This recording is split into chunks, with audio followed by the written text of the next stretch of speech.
నమస్తే. నల్గొండలో ఒక హృదయ విదారక ఘటన చోటు చేసుకుంది. ఒక మహిళ తన భర్తని అలాగే తన బాబుని ధనుష్ అనే బాబుని వదిలేసి లవర్ తో జంప్ అయ్యే ప్రయత్నం చేసింది. దీనికి సంబంధించి ఏదైతే నల్గొండకు సంబంధించినటువంటి ఎస్ఐ సైదులు గారు చెప్పినటువంటి విషయాలు ఒకసారి దానికి సంబంధించిన డీటెయిల్స్ లోకి వెళ్తే, మహిళ ఇప్పుడు వీళ్ళు హైదరాబాద్ లో ఉంటున్నారు. వీళ్ళకి ఒక బాబు, తన పేరు ధనుష్. వీళ్ళ హస్బెండ్ కావచ్చు, ఈమె కావచ్చు, కొంచెం కూలీ పని చేస్తూ ఉంటారు. ఇన్స్టాగ్రామ్ లో ఇదే హైదరాబాద్ లోని పాత బస్తీకి సంబంధించిన వ్యక్తితో ఇన్స్టాగ్రామ్ లో ఆ మహిళకి పరిచయం ఏర్పడింది. ఆ పరిచయం కాస్త లేచిపోయి పెళ్లి చేసుకునేది. భర్తను కావచ్చు, అబ్బాయిని కావచ్చు వదిలేసి ఆ లవర్ తో జంప్ అయ్యే ప్రయత్నంలో భాగంగా హైదరాబాద్ చెందిన మహిళ, ఇతను ఏదైతే పాత బస్సులో ఉండే వ్యక్తి ఉన్నాడో అతను నల్గొండ వాసి. ఇతను హైదరాబాద్ లో ఉంటూ పనిచేసుకుంటూ ఉంటాడు. అతని కోసం అతని దగ్గరికి వెళ్లే ప్రయత్నంలో భాగంగా బాబుని తీసుకొని సిటీ నుంచి నల్గొండ వరకు బస్సులో ప్రయాణం చేసి, ఇంట్లో వాళ్ళకి కావచ్చు, భర్తకు కావచ్చు తెలియకుండా నల్గొండ బస్టాండ్ వరకు ప్రయాణం చేసి ఆ బస్టాండ్ లో బాబుని కూర్చోబెట్టి, ఒక దగ్గర కూర్చోబెట్టి బిస్కెట్ ప్యాకెట్ ఏదో కూర్చోబెట్టి తినబెడుతూ అటు ఇటు చూస్తూ అక్కడి నుంచి జంప్ అయిపోయింది. అక్కడ బాబు ఏడుస్తున్నా లేదని కూడా కనీసం గమనించకుండా, ఎందుకంటే 9 నెలలు కని పెంచింది, 15 నెలల వరకు బాబుని కంటికి రెప్పలా పెంచుతూ వస్తోంది. బాబు కూడా అమ్మతోనే ఉంటూ అమ్మ ప్రేమకు దూరం అవుతానని చెప్పి ఆలోచించని పరిస్థితి. అక్కడ బాబును వదిలేసి వెళ్ళిపోయి దానికి సంబంధించినటువంటి లవర్ తో బైక్ పైన జంప్ అయిపోయింది. కానీ అక్కడ బాబు ఏడుస్తూ ఏదైతే ఆ బిస్కెట్ ప్యాకెట్ ఇచ్చి తినమని చెప్పి వెళ్ళిందో ఏడుస్తూ మా అమ్మ ఎటుపోయింది అని చెప్పేసి బస్ స్టాండ్ లో అటు ఇటు ఏడుస్తూ తిరుగుతూ ఉంటే బస్ స్టాండ్ సిబ్బంది ఆ బాబుని దగ్గర తీసుకొని అక్కడ ఎవరు వీళ్ళ అమ్మ అని చెప్పేసి కొద్దిసేపు వెతికే ప్రయత్నం చేశారు.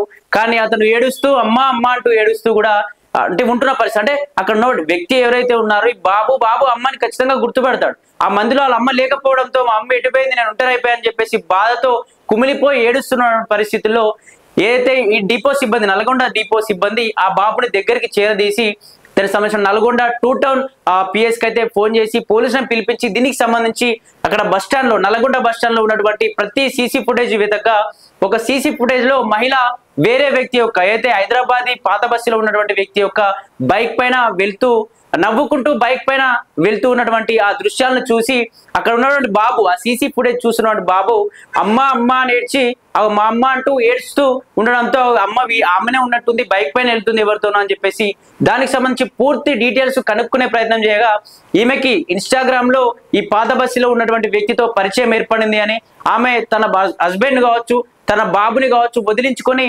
ప్రియుడితో జీవనం సాగించడానికే ఆ బాబుని అక్కడ వదిలేసి వెళ్ళింది అని చెప్పేసి పూర్తి డీటెయిల్స్ కనుక్కొని ఏదైతే తీసుకెళ్లిన వ్యక్తి లవర్ కావచ్చు, ఈ మహిళను పోలీసులు తీసుకొచ్చి పోలీస్ స్టేషన్ పరిధిలో ఉన్నటువంటి వాళ్ళ హస్బెండ్ ని, ఆ మహిళ వాళ్ళ హస్బెండ్ ని కావచ్చు, మహిళ వాళ్ళ అత్త మామని, వాళ్ళ కుటుంబ సభ్యులందరినీ పిలిపించి ప్లస్ వాళ్ళ లవర్ అందరినీ పిలిపించి ఆ బాబుని ఆ మహిళ యొక్క హస్బెండ్ కి, ఆ బాబు యొక్క తండ్రికి అప్పగించి దీనికి సంబంధించి లేపుకెళ్ళిన ప్రియుడికి కావచ్చు, అలాగే తీనకు కావచ్చు కూర్చోబెట్టి దీనికి సంబంధించి పూర్తి విషయాలు వాళ్ళపైన దీనికి సంబంధించి పూర్తిగా వాళ్ళకు నచ్చజెప్పి దీనికి సంబంధించి పోలీసులు అయితే అక్కడ నుంచి వెళ్ళగొట్టే ప్రయత్నం చేశారు. దీనికి సంబంధించి అసలు దాదాపు చాలా మంది పెళ్లిళ్ళనే జంటలు కావచ్చు, వీళ్ళంతా పిల్లలు కాలేరని చెప్పి చాలా కొన్నేళ్లుగా ఏడుస్తూ కొన్ని హాస్పిటల్స్ తిరుగుతూ లక్షలు పోగు చేసుకుని లక్షల అప్పులు చేసుకుని పిల్లల కోసం హాస్పిటల్ చుట్టూ తిరుగుతారు.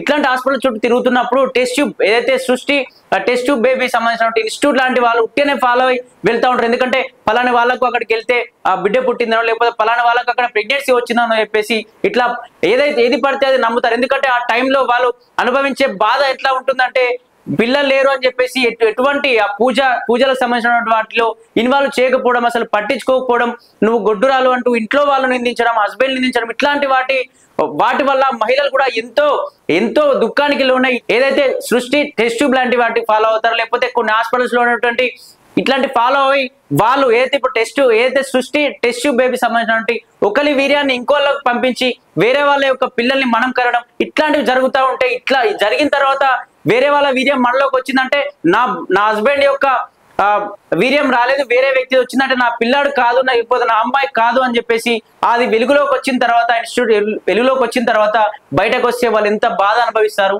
నిజంగా పిల్లలు లేని వాళ్ళు ఇంత బాధ అనుభవిస్తే పిల్లలుండి కూడా ఇట్లాంటి బయట అక్రమ సంబంధాలు పెట్టుకొని వాళ్ళ ఫ్యామిలీలకు కావచ్చు, వాళ్ళ ఎంత ఘోరమైన సంఘటన అంటే ఒక 15 నెలల బాబుని అలా వదిలేసి వెళ్ళడం అయితే కరెక్ట్ కాదు. ఈ సమాజంలో చాలా ఇలాంటివి జరుగుతూ ఉన్నాయి. ఖచ్చితంగా ఇలాంటివి మానుకోవాలి. ఎందుకంటే సొంత భర్త కావచ్చు, సొంత పిల్లల కంటే ఎవరు ఎక్కువ కాదు, పిల్లల్ని ఏదైతే 15 నెలలుగా కష్టపడి పెంచిన పిల్లాన్ని వదిలి వెళ్ళేంత మనస్సు ఆ తల్లికి ఎందుకు వచ్చింది? ఎందుకంటే 9 నెలలుగా కడుపులో కని పెంచి 15 నెలలుగా ఇబ్బంది పడతా ఉన్నటువంటి తల్లి అసలు ఎందుకు అట్లా వదిలేసి వెళ్ళవలసి వచ్చింది?